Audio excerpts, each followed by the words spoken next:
الآن الكلمة ومختصرة حسب طلب السيد محمد مرسل الشيخ عبد الرحمن رئيس مجلس الشعب جمهورية الصومال، وهي الكلمة الأخيرة في هذا الاجتماع اليوم. بسم الله،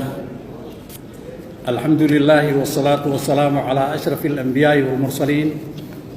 سيدنا محمد وعلى آله وصحبه أجمعين. معالي الدكتور علي عبد العال رئيس الاتحاد البرلماني العربي ورئيس المجلس النواب في جمهورية مصر العربية، معالي المهندس عاطف طراونة رئيس مجلس النواب في المملكة الأردنية الهاشمية، إخواني رؤساء البرلمانات والمجالس الشورى العربية ورؤساء الوفود المحترمون، أصحاب المعالي والسعادة،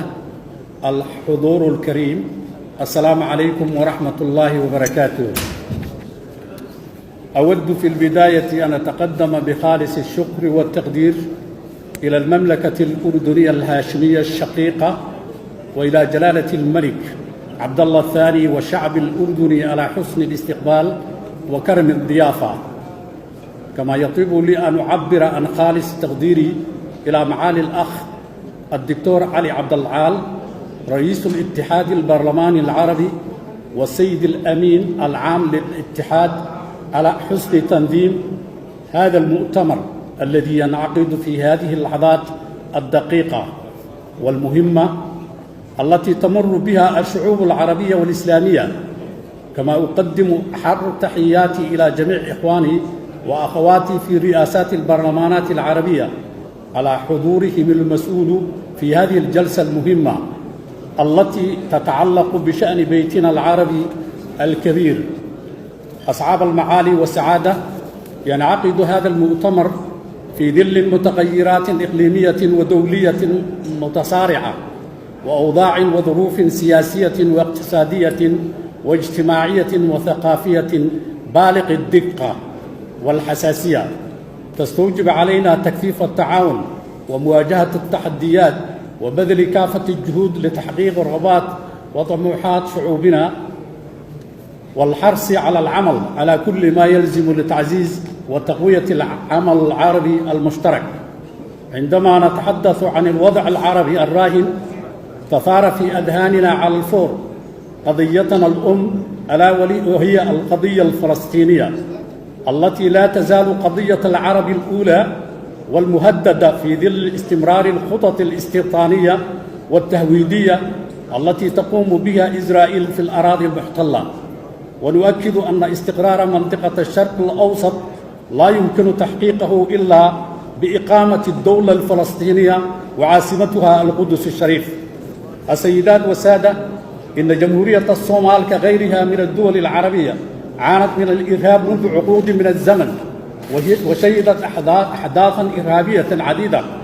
وكان آخرها التفجيرات الانتحارية الدامية التي ضربت مناطق متفرقة في وسط العاصمة مقدشو قبل يومين، وأشدها هو التفجير الذي استهدف منطقة شعبية مكتظة بالمتسوقين، حيث لقي حتفه أكثر من 40 شخص، وعدد الجرحى يفوق 80 جريحاً، ولا زالت فرق الإنقاذ تنتشر من تحت الأنقاض ضحايا عالقين فيها. وقد اتسعت دائرة استهداف الإرهابيين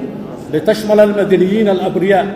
فأصبح يستهدف المرأة والطفل والشيوخ والمساجد والأسواق، وخلقت شهداء من القوات المسلحة ومن رجال الشرطة الذين قدموا الغالي والنفيس وبذلوا أرواحهم ثمناً للأمن والاستقرار الذي ينعم به الصومال والمنطقة.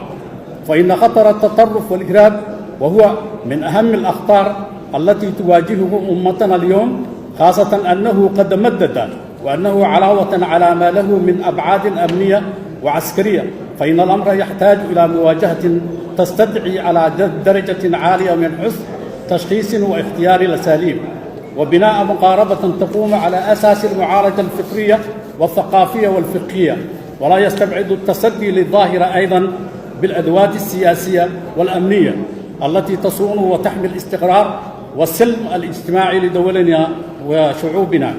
وختاما أدعو الله أن يوفقنا في مداولاتنا وتشاورنا الأخوي والإيجابي بالتوصل لقرارات عملية تدفع بالتكامل العربي إلى الأمام وتؤكد وحدة الكلمة والتضامن لمواجهة التحديات الجسام التي تواجهنا. وفقكم الله وسدد على طريق الخير خطاكم، والسلام عليكم ورحمة الله وبركاته.